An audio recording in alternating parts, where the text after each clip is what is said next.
بسم الله الرحمن الرحيم السلام عليكم ورحمة الله وبركاته الحمد لله والصلاة والسلام على رسول الله محمد بن عبد الله وعلى آله حزب الله وصحابه جند الله أما بعد அருமையான நல்லடியார்களே, நாங்கள் இன்று பார்க்க போவது ஃபிக்ஹ் வகுப்பு பாடம் 34, தொழுகையின் மக்ரூஹுகள். அதாவது தொழுகைக்கு உள்ளால் செய்யக்கூடாத மக்ரூஹான விஷயங்களை தான் நாங்கள் பார்க்க போகிறோம். அந்த அடிப்படையில் பார்க்கும்போது மக்ரூஹ் அப்படின்னு சொன்னால் எந்த விடயங்கள் எல்லாம் விடுவதனால், அந்த மக்ரூஹை விடுவதனால் நன்மை கிடைக்கப்படும், அதே போல அதனை செய்வதற்காக வேண்டி தண்டனை கிடைக்க மாட்டாது. அந்த மக்ரூஹ்களை விட்டால் நன்மை கிடைக்கும், செய்தால் பாவம் கிடைக்க மாட்டாது. அப்ப தொழுகையில வரக்கூடிய சில மக்ரூஹ்களை செய்வதனால பாவம் இல்லை, அதை செய்யாம விட்டோம் என்றால் நன்மை கிடைக்கும். அந்த மக்ரூஹ்களை செய்வதனால தொழுகையுடைய பரிபூரணமான நன்மைகளை இழக்கக்கூடிய சந்தர்ப்பம் இருக்கிறது. எனவே அப்படியான மக்ரூஹ்களை தெரிஞ்சு நாங்கள் அவைகளை விட்டு தொழுகையை பேணுதலாக தொழுது முடிக்கக்கூடியவர்களாக நாங்கள் மாற வேண்டும். அதுல முதலாவது நாங்கள் விளங்கிக் கொள்ள வேண்டியது, தொழுகையுடைய பாடத்துல சுன்னத்துக்கள் அப்படின்னு நாங்க சில சுன்னத்துக்களை படிச்சோம். உதாரணமாக அபாது சுன்னத்துக்கள், அபாது சுன்னத்து, அதே போல ஹைஆத்து சுன்னத்துக்கள், இப்படியெல்லாம் படிச்சோம். அப்ப அந்த இடங்கள்ல அந்த சுன்னத்துக்களுக்கு மாறு செய்வது அல்லது அந்த சுன்னத்துக்களை விடுவது, இது ஒரு முதலாவது மக்ரூஹாக இருக்கிறது. அதை நாங்கள் விளங்கிக்கொள்ளும். உதாரணமாக வஜ்ஜஹத்து ஓதுறது சுன்னத்தாக இருக்கிறது. அந்த வஜ்ஜஹத்தை ஓதாம அந்த இடத்துல விட்டால் அப்படி விடுவது மக்ரூஹ் என்ற சட்டம் அடுத்து வரும். இதை நாங்கள் தெளிவாக விளங்கிக் கொள்ள வேண்டும். அப்ப சுன்னத்துக்களை நாங்கள் செய்யணும், மக்ரூஹ்களை அதாவது சுன்னத்துக்களை விடுவதனால அதுவும் மக்ரூவாக ஆகும். இப்ப முதலாவது அது அல்லாத வேற மேலதிகமான மக்ரூஹான செயல்கள் தொழுகையில உள்ள முதலாவது விஷயம்தான் கிபிலாவை விட்டும் தன்னுடைய முகத்தை திருப்புவது, கழுத்து பகுதியில் இருந்து முகத்தை திருப்புவது. அப்ப இவ்வாறு முகத்தை திருப்புவதனால், இவ்வாறு திருப்புவது மக்ரூஹ். அவ்வாறு திருப்புவதனால் அல்லாஹுடைய கவனமும் அவரை விட்டும் திரும்புகிறது என்பதாக ஸல்லல்லாஹு அலைஹி வஸல்லம் சொல்கிறார். எப்பொழுதெல்லாம் ஒரு அடியான் கிபிலாவை முன்னோக்கி இருக்கிறானோ அப்பொழுது அல்லாஹுக்கு சுப்ஹானஹு வ தஆலா அவரை கவனித்துக் கொண்டிருக்கிறான், பார்த்து கொண்டிருக்கிறான். கிபிலா விட்டும் திரும்பும் போது அல்லாஹும் அவரை விட்டு திரும்ப வருகிறான் என்ற ஹதீஸ் அபூதாவுதுல பதிவு செய்யப்பட்டுள்ளது. எனவே கழுத்தை மட்டும், நெஞ்சில்லாம கழுத்தை மட்டும் திருப்புறாரு. அப்ப அவருடைய அது மக்ரூஹாக இருக்கிறது. ஒருவேளை ஒரு பகுதியில எதிரிகள் வரக்கூடிய நிலைமை இருக்குது, அவங்கள கவனிச்சு கொள்ளணும். அப்படி இல்லாம நாங்க தொழுது கொண்டிருக்கும் போது அவங்களால தாக்கப்படலாம். அப்படியான ஒரு சூழல் இருக்குமாக இருந்தால் அந்த நேரத்தில் எதிரிகள் வரக்கூடிய பக்கத்தை திரும்பி பார்த்து கொள்ளலாம். நபி ஸல்லல்லாஹு அலைஹி வஸல்லம் அவர்கள் ஒரு யுத்த காலத்துல, யுத்த காலத்துல தொழுது கொண்டிருக்கும் போது ஷிஅபி என்று சொல்லக்கூடிய பக்கமாக திரும்பி பார்த்து கொண்டிருந்தார்கள். அவ்வாறே தொழுதார்கள். காரணம் ஏன் என்று கேட்டால், அந்த பக்கமாக ஒரு குதிரை வீரரை இரவு காவலுக்காக வேண்டி அனுப்பியிருந்தார்கள். அவர் வருகிறாரா என்பதை ஸல்லல்லாஹு அலைஹி வஸல்லம் அவர்கள் பார்த்து கொண்டவர்களாக தொழுது கொண்டிருந்தார்கள். சுபஹு தொழுகையை தொழுது கொண்டிருந்தார்கள். அப்ப இந்த ஆதாரத்தை வச்சு திரும்பி பார்க்கலாம், இப்படியான சூழல்கள் ஏற்பட்டால் திரும்பி பார்க்கலாம் என்பதற்கு இந்த ஆதாரம் எடுத்துக்கொள்ள முடிகிறது. அதே சமயத்துல நாங்க சொன்னோம், கழுத்தால் திருப்ப வேண்டும். ஒருவேளை அவர் நெஞ்ச திருப்பிட்டாருன்னா, நெஞ்ச கிபிலாவின் பக்கத்தில் இருந்து வேறு பக்கமாக திரும்பிட்டால் அது தொழுகையை பாத்திலாக்கிறோம். ஏனென்றால் கிபிலாவை முன்னோக்குவது அது ஒரு ருக்குனாக, தொழுகையுடைய ஒரு பருதாக இருக்கிறது. எனவே ஒரு பருதை விடுவதனால தொழுகை பாத்திலாகும்.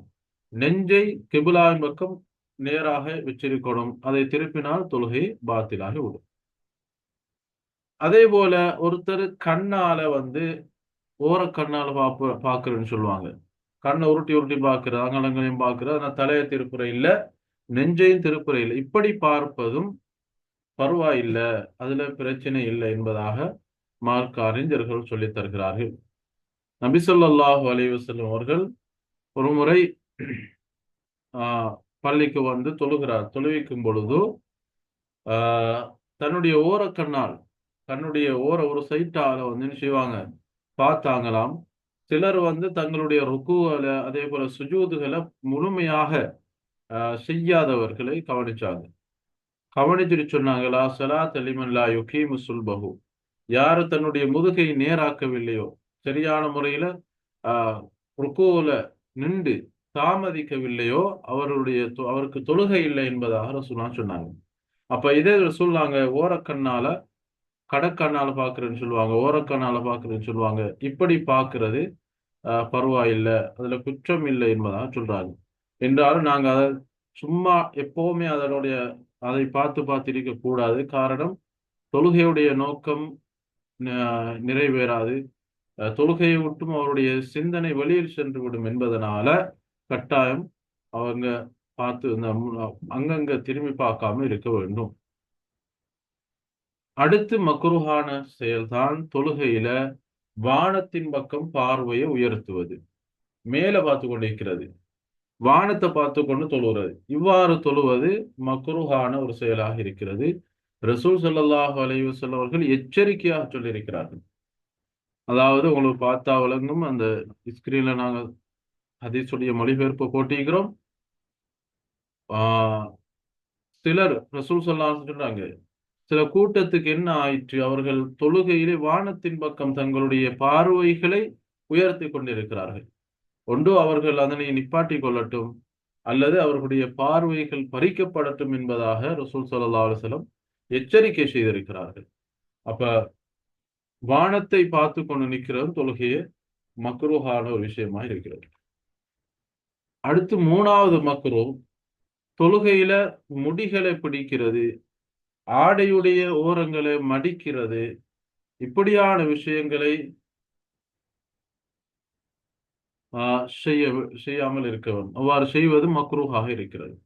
ரசூல் ஸல்லல்லாஹு அலைஹி வஸல்லம் சொன்னாங்க, நான் 7 உறுப்புக்கள் மீது சுஜூது செய்வதையும், மேலும் ஆடைகளை பிடிப்பதை, அதே போல முடிகளை பிடிப்பதை, ஆடைகளை மடிப்பதை, இவைகளை நான் தடுக்கப்பட்டிருக்கிறேன், செய்யாமல் இருப்பதற்கும் தடுக்கப்பட்டிருக்கிறேன் என்பதாக ஸல்லல்லாஹு அலைஹி வஸல்லம் அவங்க சொல்லி காட்டினாங்க.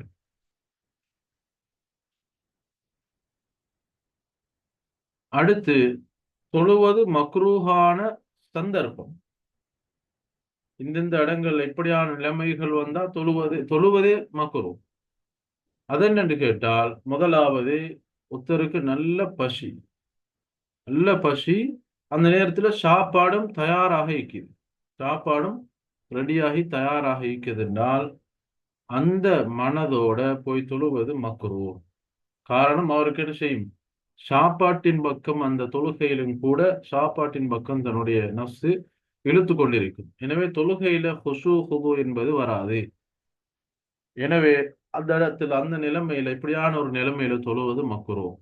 ஸல்லல்லாஹு அலைஹி வஸல்லம் சொன்னார்கள், இதா உதியா அஷாஉ அஹதிக்கும் வ உகீமத்திஸ் ஸலா ஃபபதௌ பில் அஷா வலா யுஅஜ்ஜில் ஹத்தா யஃப்ரக மின்ஹு.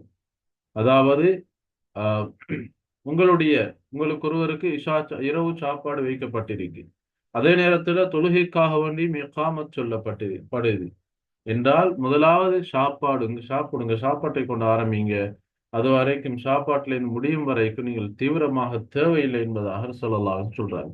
அப்ப அங்கே அந்த நேரத்துல ஜமாத்து நடந்து கொண்டிருந்தாலும் கூட எங்களுக்கு சாப்பிட்டு விட்டு தொழ போகலாம்.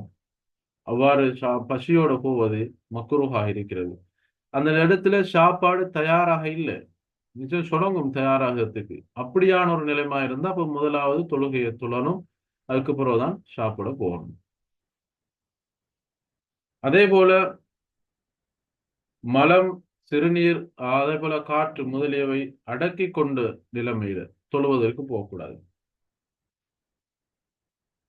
ஒருத்தருக்கு ஸல்லல்லாஹு அலைஹி வஸல்லம் சொன்னாங்க, லா ஸலாத்த பிஹதரத்தி தாம், தாம் சாப்பாடு சமூகமாக இருக்கும் நேரத்துல தொழுகை இல்லை. வலாஹுவ யுதாஃபியுல் அஹ்பஸா, அதே போல மலம் ஜலம் தட்டி கொண்டிருக்கும் நேரத்திலையும் தொழுகை இல்லை.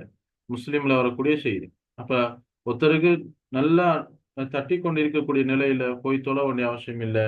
முதலாவது போய் அதனை முழுமையாக அதனுடைய காரியங்களை நிறைவேற்றி விட்டு அமைதியாக அவர் சாந்தமான முறையில இறை அச்சத்தோட இஹ்லாஸோட ஹுதுவோட அவர் தொழுகையை நிறைவேற்ற வேண்டும். அதே போல ஒருத்தருக்கு சிறு தூக்கம் ஏற்பட்டிருக்கு, தக்பீரை கட்டினாலே சும்மா அப்படியே தூக்கம் இழுத்து கொண்டு போகுது. இப்படியான ஒரு நிலைமை இருக்குமாக இருந்தால் அவர் கொஞ்சம் படுத்து அந்த தூக்கத்தை இல்லாமல் ஆக்கி போட்டு தான் தொலை போகணும். அப்படி இல்லாம அவர் தொலை போய் அவர் தூக்கம் போய் ஏதாவது தொழுகை பாத்திலாகக்கூடிய விஷயங்கள் நடந்துட்டுன்னு சொன்னால் இப்ப அது அவருக்கு அவர் அல்லாஹ் தனக்கே ஏசிக்கொள்ளட்டும் என்பதா ரசூல் ஸல்லல்லாஹு அலைஹி வஸல்லம் சொல்றாங்க. அல்லாஹ்விடத்தை பாவ மன்னிப்பு தேடிக்கொள்ளட்டும், மேலும் தனக்கே தான் ஏசிக்கொள்ளட்டும் என்பதாக ரசூலுல்லாஹ் சொல்றாங்க.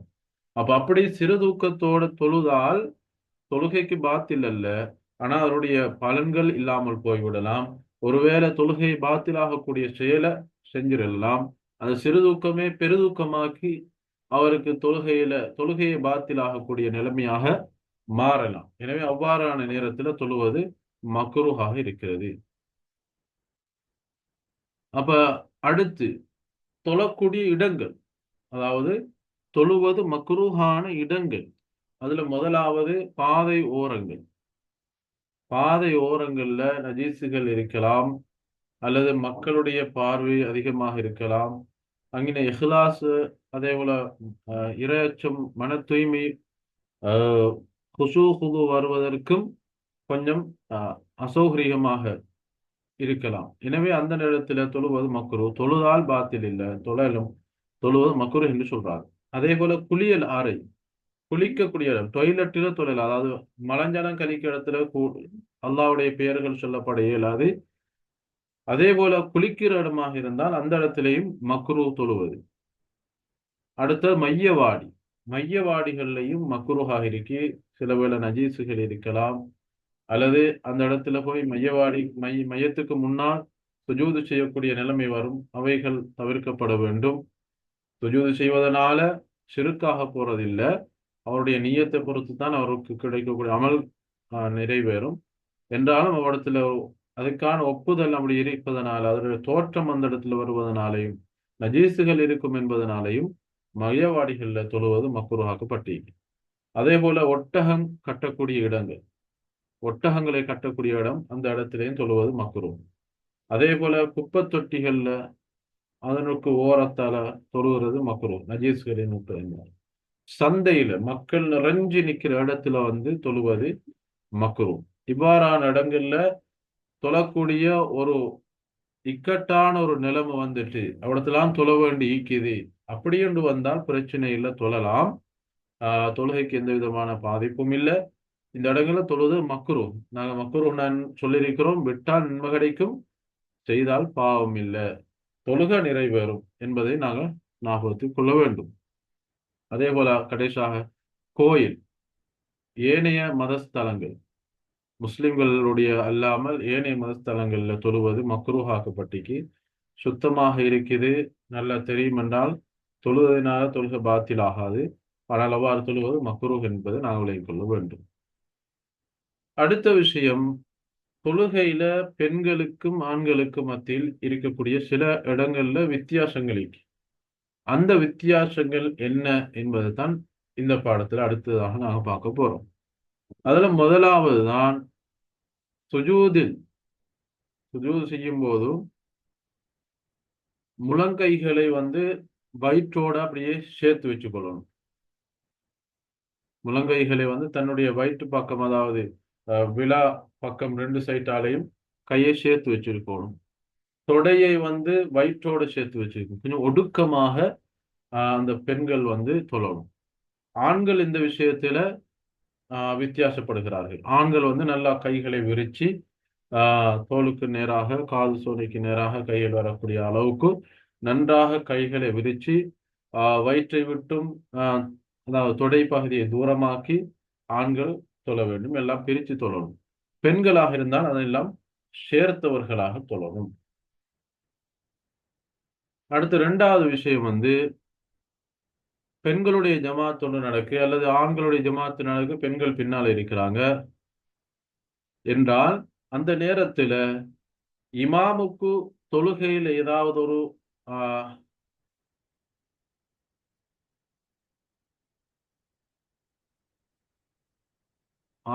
அதாவது தொழுகையில சத்தமாக ஓதக்கூடிய தொழுகைகள்ல கூட பெண்கள் சத்தமாக ஓதுவது கூடாது.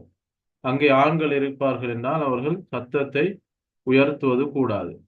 ஆண்களுடைய தொழுகையில ஆண்கள் பெண்கள் இருந்தாலும் கூட அவங்களுக்கு என்ன செய்யலாம், சத்தமாக ஜஹிராக ஓதக்கூடிய சூறாக்களை அவங்களுக்கு ஓத இயலும். இந்த இடத்திலையும் பெண்கள் வித்தியாசமாகிறார்கள். அடுத்த மூணாவது இடம், தொழுகையில ஒரு இமாம் வந்து என்ன செஞ்சிட்டாரு, தொழுகையில் ஏதாவது ஒரு விஷயத்தை வந்து விட்டுட்டாரு, அப்ப அல்லது மறந்துட்டாரு, அல்லது அப்ப அந்த நேரத்துல பெண்கள் பின்னால இருந்தால் அந்த இமாமுக்கு அதை உணர்ச்சூட்டுவதற்கு இவ்வாறு ஒரு விஷயம் ஒன்று விடுபட்டுட்டு சொல்லி சொல்றதுக்கு வந்து பெண்களாக இருந்தால் அவங்க தங்களுடைய இடது கையின் மீது வலது கையால தட்டுவார்கள். அப்படி தட்டும் போது கையை உசத்தி உசத்தி தட்டுறையில வெச்ச வெயில விரல்களை உயர்த்தி சத்தமாக தட்ட வேண்டும். அவ்வாறு தட்டுவதன் மூலமாக இமாமுக்கு உணர்ச்சி ஊட்டுவாங்க. ஆனால் ஆண்கள் இந்த இடத்துல வித்தியாசம் மாறாங்க. ஆண்கள் என்ன செய்வாங்க, தஸ்பீஹ் சத்தமாக ஏதாவது ஒரு தஸ்பீஹ், சுப்ஹானல்லாஹ், அல்ஹம்துலில்லாஹ், இப்படி ஏதாவது தஸ்பீஹை வந்து சத்தமாக அவங்க ஆண்கள் சொல்லலாம். பெண்களாக இருந்தால் கை தட்டணும். ரசூல் ஸல்லல்லாஹு அலைஹி வஸல்லம் சொல்றாங்க, அதாவது தொழுகையில யாருக்காவது ஏதாவது ஒரு விஷயம் வந்து தப்பி போய் விட்டால், மறந்து விட்டால், ஆண்களாக இருந்தால் அவர்கள் தட்டட்டும், அதாவது சுபஹான் அல்லாஹ் சொல்லட்டும், தஸ்பீஹ் சொல்லட்டும். எனவே தஸ்பீஹ் சொன்னால் இமாம் திரும்பி வரட்டும். பெண்களாக இருந்தால் பெண்களுக்கு கை தட்டுவதுதான் அவர்களுக்குரிய இது என்பதாக ரசூல் ஸல்லல்லாஹு அலைஹி வஸல்லம் சொல்லி வராங்க. முஸ்லிம்ல பதிவு செய்யப்பட்டுள்ள ஹதீஸ். அடுத்த நாலாவது இடம் வந்து, பெண்களுக்கும் ஆண்களுக்கும் அவுரத்துடைய விஷயத்துல வித்தியாசம் இருக்கு. பெண்களாக இருந்தால் முழு உடம்பையும் மறைக்க வேண்டும். ஆண்களாக இருந்தால், அதாவது பெண்கள் வந்து முகத்தையும் கையையும் தவிர முழு உடம்பையும் மறைக்க வேண்டும். ஆண்களாக இருந்தால் இந்த இடத்துல தொப்புளுக்கும் முழங்காலுக்கும் மத்தியில் உள்ள பகுதியை மட்டும் மறைச்சா போதும், ஏனைய பகுதியில் மறைக்க வேண்டிய கட்டாயம் இல்லை. அடுத்து ஐந்தாவது, பெண்களுக்கு அவர்களுடைய ஜமாத்துக்கு அதான் சொல்லுவது சுன்னத்தில்லை. அவங்களுடைய ஜமாத்துக்கு இகாமத் சொல்லுவது சுன்னத்து, அதான் சொல்லுவது சுன்னத்தில்லை. ஆண்களாக இருந்தால் அவர்களுக்கு அதான் சொல்லுவது சுன்னத்தான ஒரு விஷயமா இருக்கு. ஒவ்வொரு பருந்துக்கும் அவர்கள் அதான் சொல்லணும். இந்த இடத்திலையும் பெண்கள் வித்தியாசம் அடைகிறார்கள். எனவே இன்றைய பாடம் இவ்வளவுதான். இன்ஷா அல்லாஹ் தொழுகையுடைய மக்ரூஹ்களை பார்த்தோம், தொழுகை மக்ரூஹாகக்கூடிய இடங்களை பார்த்தோம், சந்தர்ப்பங்களை பார்த்தோம், தொழுவது மக்ரூஹான இடங்களை பார்த்தோம். அதே போல ஆண்கள் பெண்கள் தொழுகையில வித்தியாசமாகக்கூடிய சந்தர்ப்பங்களை பார்த்தோம். இன்ஷா அல்லாஹ் அடுத்த பாடத்தில் உங்களை சந்திக்கும் வரை விடைபெறுகிறேன். அஸ்ஸலாமு அலைக்கும் வரஹ்மத்துல்லாஹி வபரகாத்துஹு.